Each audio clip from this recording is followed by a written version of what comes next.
Hey everyone, Spopes here. Especially for new players, the champion point system in ESO can be a bit difficult to navigate. Between the three trees, there are so many nodes that it can be hard to know which ones to get first. In this guide, I'm going to explain what champion points are, how you unlock them, how to farm more of them, and give you a brief overview of the warfare, craft, and fitness trees. It's my goal that by the end, you have an overall grasp of the champion point system, how it works. Though I'm going to give a disclaimer right from the start, in terms of which nodes to get, this is going to be a lot of subjective opinion, and I may not follow the exact meta that other people recommend. But then again, in my 10 plus years playing ESO, I've had a lot of experience with the champion point tree through its many changes, and I'm going to bring that experience to bear today as I help get you used to the champion point system and give you your first insights into how to allocate champion points effectively. So thank you all so much for watching. Before we dig in, please do take a moment to make sure you've liked the video and subscribe to the channel. In ESO, champion points are basically like levels that you continue to gain after you get to the maximum level of 50. You continue to gain champion points through experience even after you get to max level. The maximum number of champion points you can get is 3,600, but hardly anyone ever gets there. Every champion point you can get can be allocated into one of these three trees. You get champion points in order, so you get one in craft, then your next champion point will be in warfare, and the next one will be in fitness, and it just goes through that repeating cycle over and over again. You can tell which kind of champion point you're going to get next by the color of your bar down there by your champion level. So put another way, for every 3 champion points you get one each for fitness, warfare, and craft. You unlock champion points and you start earning them as soon as you get to level 50. So as soon as you get to the max level, you will start earning champion points, and you start earning champion points on other characters once they get to level 50 as well. However, you do not need to get other characters to level 50 to start using champion points. The moment you make a new character, you can start allocating champion points you've gotten on other characters that have already gotten to champion level. There are quite a few different ways to farm champion points. So many, in fact, that I've actually made another video on that subject linked above and in the description. However, farming champion points really is only necessary, if it's necessary at all, when you're under champion point 600 or so. Once you get past that level, you'll be able to get enough nodes unlocked to get involved in veteran content or do anything else you want to do in the game. Generally speaking, by the time you get to champion point 1500, you'll be able to get all the different passives and even start allocating into slottable nodes that you can just switch out whenever you feel like it. Speaking of slottable nodes, when you go to the champion point tree, you will see that there are 2 different kinds of nodes you can purchase. Nodes that have a gold appearance like this are passive, which means you don't have to slot them to use them. However, nodes that look like this, that have the color of the tree that you're in, and that also say add to champion bar to activate, must be slotted into your champion bar to be used. You can only have 4 champion nodes of a particular kind in your bar at a time, so choose your slottable nodes carefully. When it comes to passive nodes though, you should get as many of those as you possibly can as you level up, because there's going to be in effect passively, even though they won't be in your champion bar. As you can see, there are 3 different nodes in the champion point menu: warfare, craft, and fitness. When it comes to combat, the only ones that actually really mean anything are warfare and fitness, though there are a couple exceptions in craft. Warfare is the tree that actually gives you enhanced damage and healing in combat. However, I'm just going to be honest, the gains that you get from champion points really aren't that significant. What matters a lot more is your stats, the gear you're using, and the skills you've chosen. Champion points are just there to give you a little bit of an extra edge. They probably account for maybe 10 to 20% of your actual power. So if you think you're going to start adding up champion points and suddenly become crazily overpowered, you really are not. Now, at the same time, it's not like champion points are useless, or else I wouldn't be doing this video. So I'm going to explain the 3 trees in just a basic overview format, explain the choices I've made, and then leave it up to you to decide exactly what you want to do. Starting with my slottable nodes and why I chose them. Fighting Finesse is a slottable node that gives you extra critical damage and healing, up to 8% once you get all 50 points allocated. Pretty much all builds use critical damage at least to some degree. Adding more critical damage is a great way to get extra power. Then I also have Wrathful Strikes, just to give me some extra spell and weapon damage. Kind of in that vein, I also have Untamed Aggression, which gives you altogether 150 weapon and spell damage. And the last slottable node I have is Force of Nature, which gives you increasing offensive penetration for every status effect your target has. Now, a quick word on why I made those choices. I believe it was with update 35 that these 4 nodes were nerfed. Deadly Aim, Thaumaturge, Master at Arms, and Biting Aura used to give 10% each. Now they only give a maximum of 6. So these all have to do with different types of damage, AoE, DOT, direct, etc. And it used to be the case that these nodes were basically mandatory for meta builds. Getting an extra 10% to your direct damage, for instance, can be huge. But now that it's only 6, these are much less useful. I personally stopped slotting these 4 a couple years ago. However, offensive penetration is something that a lot of builds are light on, so the fact that I'm using Force of Nature means I'm going to get extra offensive penetration depending on how many status effects I'm able to proc. And beyond that, I just thought it'd probably be a good idea to stack my weapon and spell damage and my critical damage. Moving on to passives. You have to start somewhere in the tree, and Precision gives you extra critical chance. That's the best place to start. From then you should go over to the Extended Might area and get Piercing for more offensive penetration. And then depending on whether you're doing martial damage, which is basically melee, or magical damage, which is basically everything else, you should start investing in these passives as well. Once you get Flawless Ritual, for instance, you can then invest in War Mage, which adds weapon and spell damage to magical attacks. From there, I usually get Tireless Discipline and head down to Staving Death. Quick Recovery is a good passive, but really you want to get Preparation because this will help against monsters. It reduces the damage you take by 10%.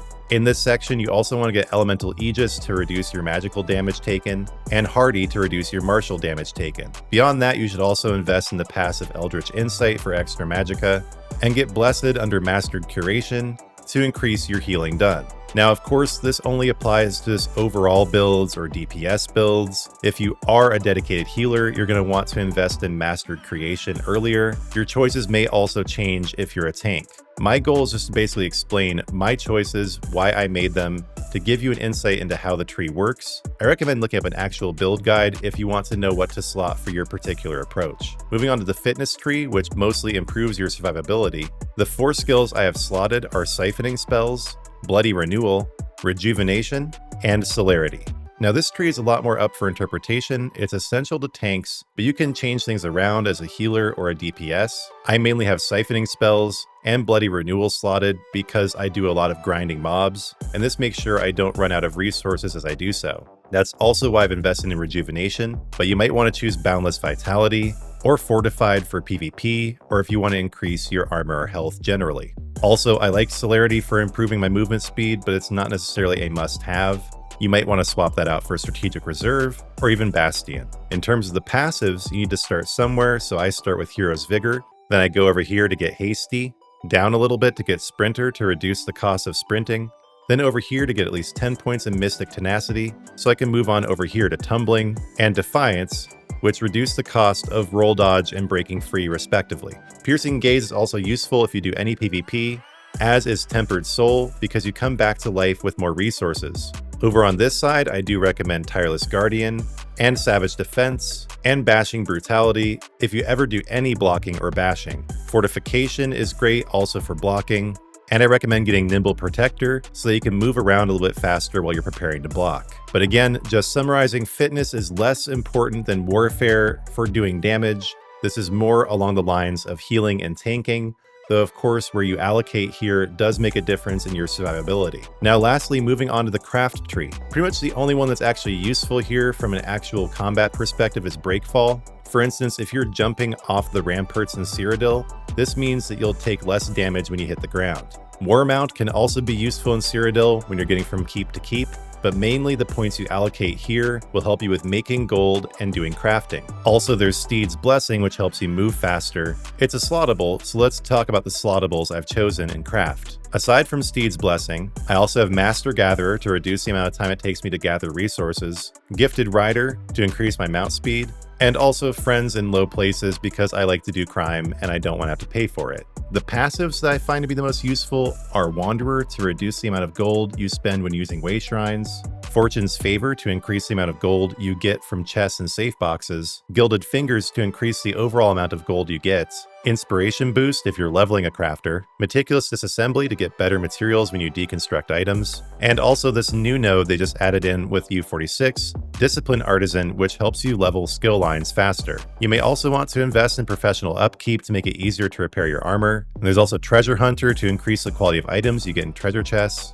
Plentiful Harvest, which has a chance to give you extra materials when you're harvesting. There's also other thieving related stuff like Infamous, Cut Purse's Art, or even Shadow Strike to make you invisible when you use Blade of Woe. But again, I'll just kind of generalize and say that the craft tree is basically useless to combat. You can just do whatever you want here and it won't affect your power in the game very much. It'll affect how much gold you get, how you get it, and it will also increase your mount speed and your movement speed. And you can decrease the amount of damage you take when falling. And I really do just want to reiterate, this is meant to be a general overview of what I've done, what works for me. If you want to know exactly which champion nodes to get in which order, use an actual build guide. My goal here is not to do that, but just to familiarize you with the 3 different trees, give a cursory explanation of why I made the choices that I did.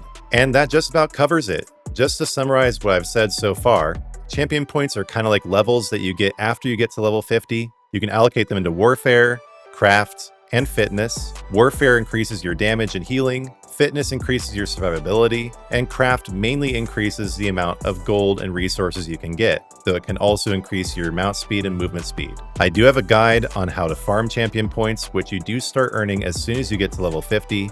And in each tree, you will see that there are both slottable and passive nodes that you can purchase.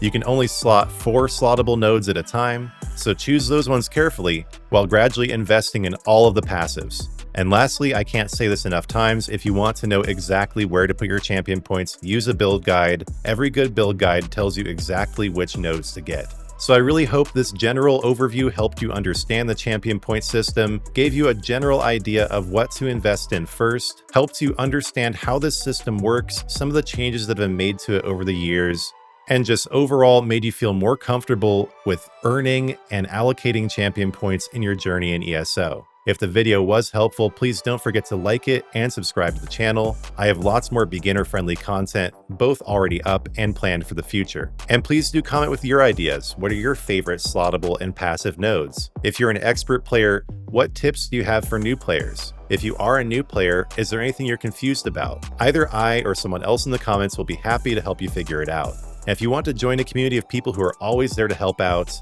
please do become a member of the Spopes Army.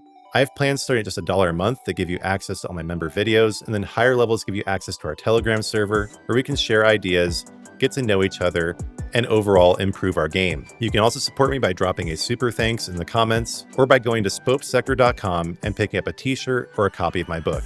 I'm also very proud to announce that Spopes TV is up and running. This is my personal channel for just my rants and raves about life. Please do subscribe to Spopes TV once you're done subscribing here at Spopes ESO. Lord, I give you all glory for the video. Thank you for giving me the power to make this channel and to make the video today. My life is in your hands, Lord. I ask that you bless everyone who watches, that you make this video capable of helping people understand the champion point system. I ask that you bless my channel and continue to grow it, that you give everyone who watches everything they need in life.